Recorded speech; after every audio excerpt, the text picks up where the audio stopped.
জানুয়ারির প্রথম সপ্তাহের মধ্যে প্রতিবেদন সম্পন্ন হবে। তার পরবর্তীতে তার উপর ভিত্তি করে রাজনৈতিক দলগুলোর সাথে আলোচনা সাপেক্ষে, তাদের সম্মতি সাপেক্ষে অন্তর্বর্তীকালীন সরকার সংস্কার প্রক্রিয়া অব্যাহত রাখবে। যে রাষ্ট্র সংস্কার এবং নতুন রাজনৈতিক বন্দোবস্ত, সেই কারণে কিন্তু আমরা টিএবির পক্ষ থেকে এই বিষয়গুলোকে আমরা কতটুকু অগ্রগতি অর্জন করছি সেগুলোকে পর্যবেক্ষণের গুরুত্ব উপলব্ধি করে আমরা এই কাজটি হাতে নিয়েছি এবং এটা আমরা মনে করছি ধারাবাহিকভাবে আমাদের চলমান থাকবে। সেখানে যদি বৈষম্য বিরোধী চেতনা, বৈষম্যের আন্দোলনের চেতনার প্রতিফলন না হয়, তাহলে কিন্তু আমরা যত রাষ্ট্র সংস্কারের যত কথাই বলছি, সংস্কার প্রতিবেদনগুলো তখন শুধু কাগজে তৈরি থাকবে, সেটা বাস্তবায়নের পথটা দুরূহ হবে যদি আমরা সেখানে ইতিবাচক পরিবর্তন না দেখতে পাই।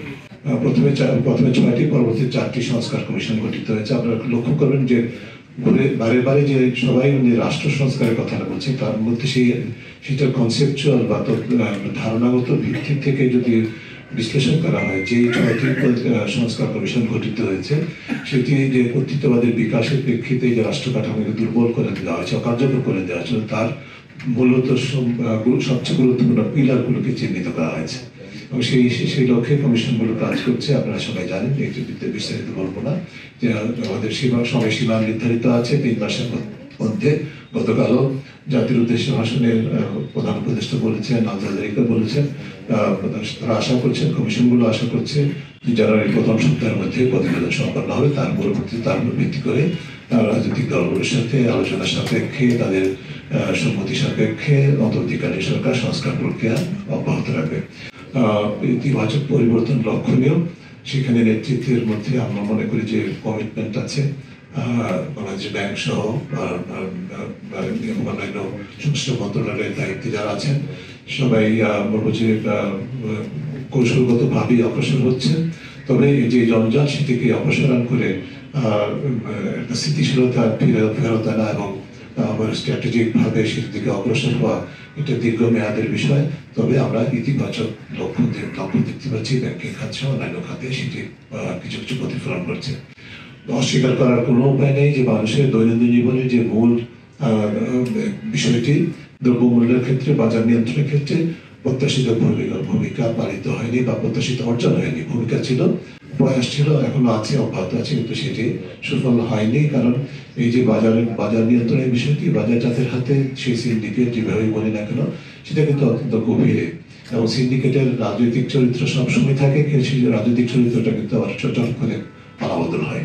সেই কারণে কিন্তু একটা ব্যক্তির পরিবর্তনের সাথে সাথে এই ধরনের ক্ষেত্রের পরিবর্তন, ইতিবাচক পরিবর্তন, সুফল জনগণের কাছে পৌঁছানো কঠিন হয়।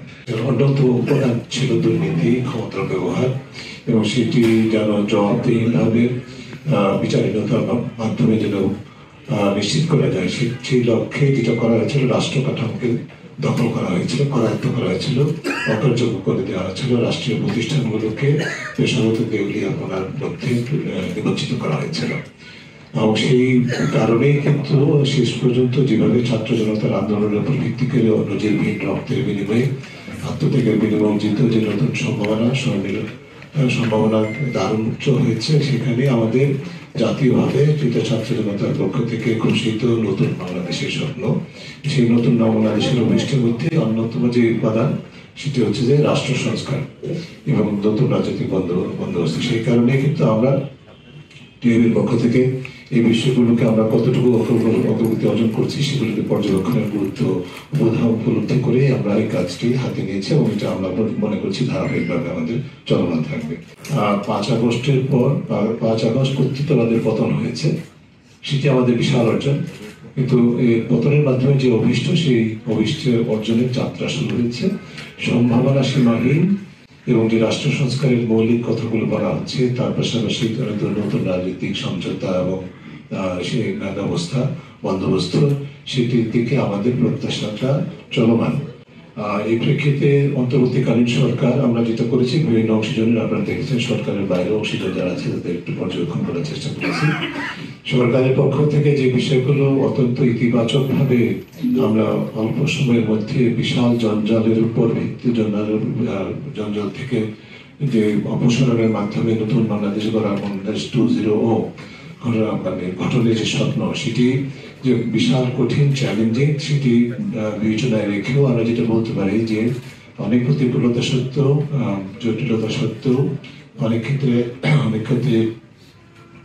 যে গগনচুম্বী চ্যালেঞ্জ সত্ত্বেও অন্তর্বর্তীকালীন সরকার অত্যন্ত গুরুত্বপূর্ণ অনেকগুলো কাজ করেছে, যেটি বিস্তারিত বর্ণনা আমাদের প্রতিবেদন আছে। আমি শুধু কয়েকটি মাইলস্টোনের কথা যদি বলি আপনাদেরকে, যেমন আমরা যেটা দেখেছি যে কর্তৃত্ববাদী সরকারের যে গণহত্যার যে কর্মকাণ্ড হয়েছে সংগঠিত হয়েছে তাদের হাতে, সেটার বিচার প্রক্রিয়া শুরু হয়েছে, যেটা অন্যতম প্রাধান্যের ক্ষেত্র ছিল। সেটা শুরু হয়েছে, সেটা নিয়ে বিভিন্ন ধরনের পর্যবেক্ষণ আছে, বাট সাবস্টেন্স হচ্ছে এই প্রক্রিয়াটা শুরু হয়েছে। এবং সেখানে আবার আন্তর্জাতিক বিষয় জাতিসংঘের ওটা যদিও প্যারালাল, এটার সাথে সরাসরি সম্পর্ক না, প্যারালাল তদন্ত চলছে। এটা ইতিবাচক আমরা মনে করি। যে কোনো দেশে যে কোনো প্রেক্ষিতে গণতন্ত্র প্রতিষ্ঠার জন্য সবচেয়ে গুরুত্বপূর্ণ যে প্রতিষ্ঠানটি ভূমিকা রেখে থাকে সেটি রাজনৈতিক দল। সেই রাজনৈতিক দলের চর্চাতে যদি গণতন্ত্র না থাকে, সেই রাজনৈতিক দলের যে মূল চেতনা, সেখানে যদি বৈষম্য বিরোধী চেতনা, বৈষম্যের আন্দোলনের চেতনার প্রতিফলন না হয়, তাহলে কিন্তু আমরা যত রাষ্ট্র সংস্কারের যত কথাই বলছি, সংস্কার প্রতিবেদনগুলো তখন শুধু কাগজে তৈরি থাকবে, সেটা বাস্তবায়নের পথটা শুরু হবে যদি আমরা সেখানে ইতিবাচক পরিবর্তন না দেখতে পাই। সেনাবাহিনীর ভূমিকা সম্পর্কে আমরা যেটা আমাদের প্রতিবেদনে আপনারা দেখেছেন, যে আমরা যেটা দেখতে পাই সেটা হচ্ছে যে ট্রান্সফরমেশনে বা প্রতিবাদের পতনের ক্ষেত্রে অত্যন্ত গুরুত্বপূর্ণ ভূমিকা পালন করেছে, যৌক্তিকভাবে ইতিবাচক ভূমিকা পালন করেছে, এবং পরবর্তীতে অন্তর্বর্তীকালীন সরকারের ক্ষমতার ভিত্তি হিসাবে অত্যন্ত সুদৃঢ় অবস্থানে আছে, এবং সেটি অনেকের জন্য স্বস্তিদায়ক যৌক্তিক কারণে আমরা মনে করি। এবং অনেক ক্ষেত্রেই ইতিবাচক ভূমিকা অব্যাহত রয়েছে আইন শৃঙ্খলায় সহায়ক হিসাবে, এবং অন্যান্য কার্যক্রমে গুরুত্বপূর্ণভাবে অবদান রাখছে। সরকারের সাথে নিয়মিত সম্পর্ক বজায় আছে সরকারের সহায়ক শক্তি হিসেবে। তবে আমরা যেটা দেখেছি, যেহেতু তাদেরকে সিভিল প্রশাসনের সহায়ক ভূমিকা পালনের জন্য দায়িত্ব অর্পণ করা হয়েছে, সেক্ষেত্রে আইন শৃঙ্খলা রক্ষা করার নিশ্চিতের ক্ষেত্রে ঠিক প্রত্যাশিত ভূমিকাটি অনেক সময় অর্জন করতে পেরেছে, সেটা বলাটা খুব কঠিন।